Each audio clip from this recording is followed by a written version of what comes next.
The storm was tearing the town apart that night. Snow hammered the windows so hard the glass flexed. By the time I stepped through my front door after my shift, my clothes were soaked and my fingers stiff. All I wanted was heat and silence. But the moment I closed the door, something felt off. The house wasn't just cold. It felt like someone had been standing in the dark for hours, breathing in my air. I walked room to room. Nothing moved. Nothing seemed touched. Still, the cold clung to the walls like it was alive. I heated leftovers, tried to distract myself with music, tried to pretend the uneasiness was just the storm messing with me. At 12:17 a.m., the house went black. The power cut so cleanly it felt intentional. My phone flashlight flicked on, shaky in my hand. I stepped into the hallway and froze. A thick smear of blood streaked across the floorboards, leading straight to the hall closet. I should have run. Instead I whispered, "Hello." No answer. Just slow, wet movement inside the closet, like someone shifting their weight or dragging something heavy against the wall. Then a second sound. Breathing. Deep. Slow. Inches from the door. I took one step back. A quiet voice whispered from inside, "You shouldn't have locked it." Before I could even process that, the closet door cracked open an inch. A bloody hand slipped out, fingers twitching. Then a dead man toppled forward, face first onto the floor, his throat slashed so deep the cut almost reached his spine. His jacket was torn. His eyes were wide and foggy, as if he'd died staring at whatever was behind him. Behind his body, something moved.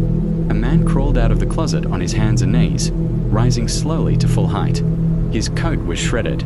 A white mask covered his face, scratched, cracked, smeared with fresh blood. Not a Halloween mask.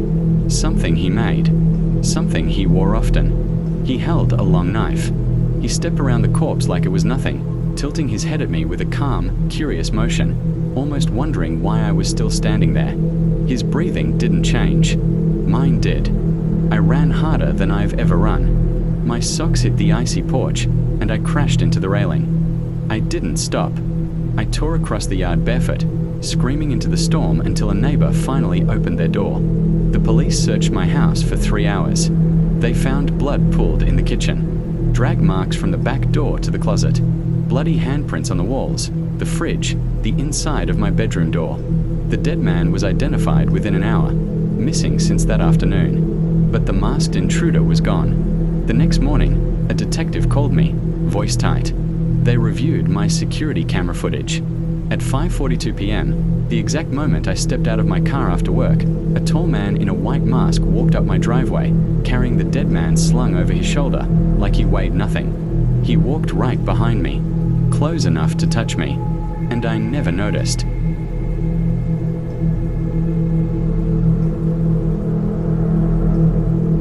Three nights before Christmas, I agreed to house sit for a coworker who was visiting family. The place was small, quiet, in one of those neighborhoods where everyone puts up lights and pretends nothing bad ever happens. I got there around 9 p.m., turned on their tree, fed their cat, and settled onto the couch. The house felt warm, but the corners felt too dark, like the lights didn't reach far enough. Around midnight, I heard what sounded like someone walking across the front porch.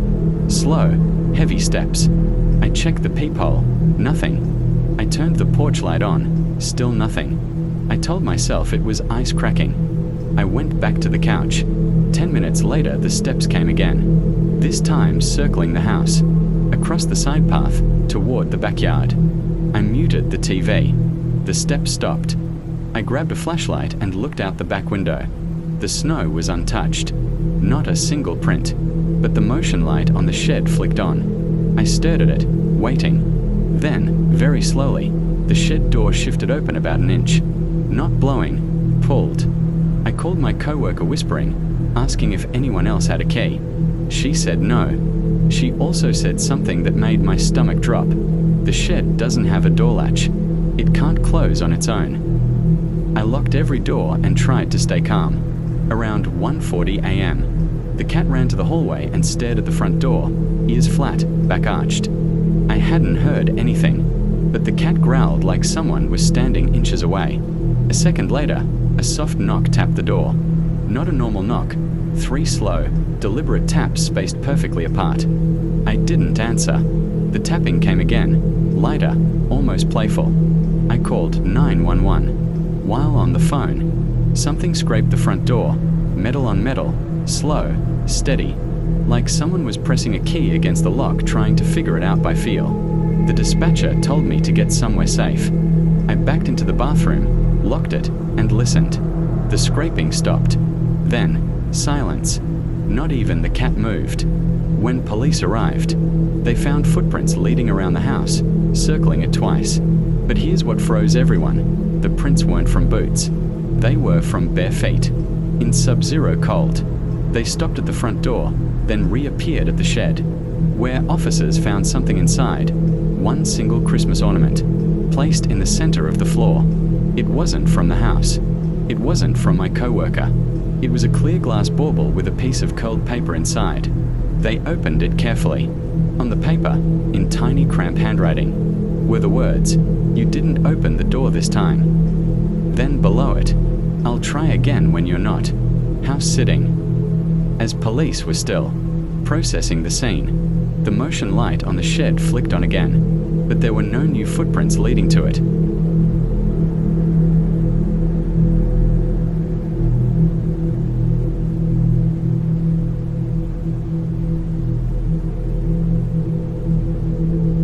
It was sometime in December, late enough that the streets were empty and everyone else was either asleep or still out at holiday parties. I was home alone, half high, lying on the couch with the TV muted. The only real noise was the soft hum of my heater and the occasional snap of cold wind pushing against the windows. Around 12:30, I heard what I thought was my phone buzzing on the counter. But when I checked, it wasn't my phone, it was the landline.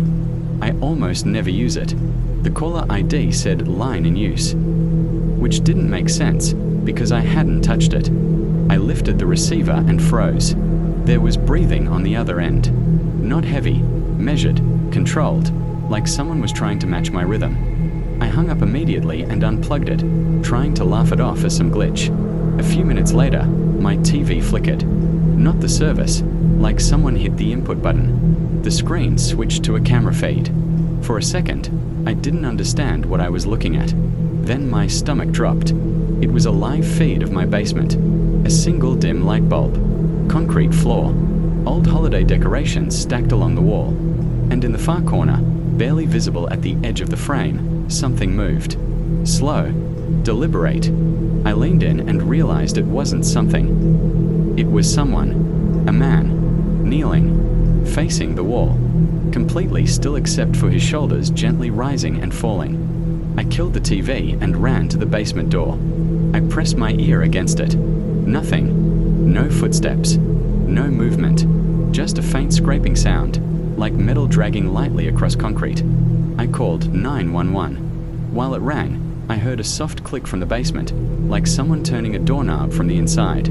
Then another noise, quieter but somehow worse, a muffled laugh. Not loud, not wild, just a tiny chuckle, like someone enjoying a private joke. I shoved a chair against the basement door and waited. The operator kept telling me to stay calm, stay on the line. But then something changed. The scraping stopped. The laughing stopped. The house went dead silent again, until I realized something that turned my blood cold. The camera feed on the TV wasn't from my cameras. I didn't have any. Someone set up a camera down there, which means he'd been in my basement long before tonight.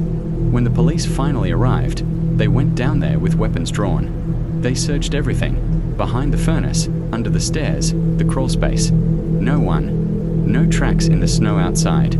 No sign of forced entry. Just one thing left behind, placed neatly in the middle of the floor. A Christmas stocking. But the stocking wasn't empty. Inside were photos. Dozens of them. Pictures of me sleeping, cooking, showering, watching TV. Sometimes with a timestamp only hours old. Sometimes weeks. The last photo was taken tonight, from just behind my couch. And I still don't know how he got upstairs without making a sound, or why he stopped taking pictures, or when he plans to start again.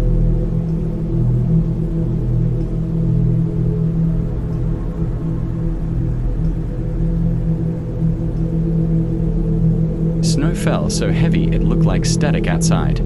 My roommates were gone for Christmas break, leaving me alone in the house. I thought I'd like the quiet. I was wrong. It started small, food disappearing, lights left on, the bathroom door half open when I knew I'd closed it. I blamed myself at first, until the fourth night. I woke at 3:11 a.m. to breathing outside my bedroom door. Slow, steady, controlled. Not sleep breathing, awake breathing, listening breathing. I sat up, frozen, staring at the dim light under the door. The breathing didn't stop for almost a full minute, then faded, steps retreating slowly down the hall. I forced myself to check the house. Everything seemed normal, until I looked up. The attic hatch was lower than before. Not much. An inch. Maybe two. Just enough to tell me someone had opened it recently. I set my phone to record the hallway while I slept on the couch downstairs, stuffing pillows under the blanket to fake my body. I turned off every light except the glow of the Christmas tree. At 2:38 a.m., the attic hatch eased open on camera. A hand appeared. Then another. Then a man slid out, dropping silently to the floor. He stood there for a long moment, head turning slowly, like he was checking if anything had changed without him noticing. Then he walked straight toward the couch. He leaned over the blanket, over what he thought was me, so close the camera picked up his breathing. Deep, controlled, almost calm. He stayed like that for a full 20 seconds, staring down, inches from the fake shape. If I had actually been lying there, I don't think I'd be alive. He finally stood, looked toward the kitchen, then climbed back into the attic and closed the hatch with a slow, practiced push. I didn't wait. I ran to the neighbor's house barefoot in the snow and called police. When they searched the attic, they found a nest of blankets, cans of food, water bottles, and a narrow path carved through the insulation. Trash was packed so deep it was like the place had been lived in for ages. But the squatter was gone. The officer told me, based on the setup, the smell, and how worn the beams were. He'd probably been living above my room for months. Every night I thought I was alone for the holidays. I wasn't. I was sleeping under someone who watched me move, breathe, cook, shower. Someone who knew my routine better than I did.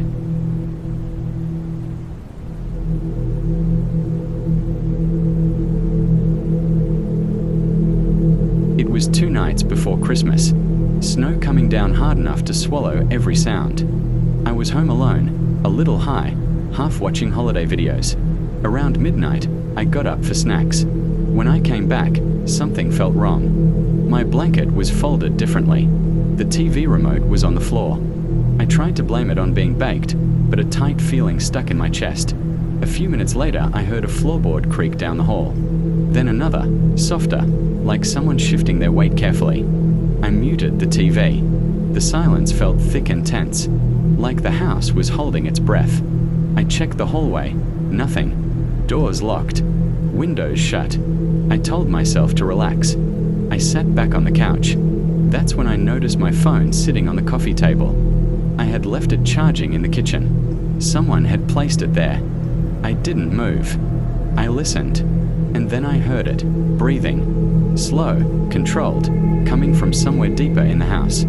I grabbed a kitchen knife and backed toward the front door while calling 911 as I talked. A dull thud came from my bedroom, followed by the sound of something being dragged lightly across the floor. I ran outside into the snow and waited for the police. When they arrived, they searched the house. Nothing seemed broken or forced, but when they checked the hallway closet, the officer stopped. The crawlspace panel was cracked open, and the nails that usually sealed it shut had been pried, out and stacked on the closet shelf. Inside the crawlspace was a crumpled blanket that wasn't mine, a water bottle, and flattened dust showing where someone had been lying down. One officer asked if I'd noticed anything missing. I said no. He pointed at my bedroom door. It wasn't closed the way I left it. Whoever was in here wasn't here for your stuff, he said. They were getting comfortable. The worst part wasn't what they found. It was what the intruder left behind. The nails from the crawlspace arranged neatly on my bedside table, like they'd stood there in the dark, inches from where I slept, and wanted me to know it. The officer told me quietly, they weren't planning to hurt you that night. They were planning to stay longer.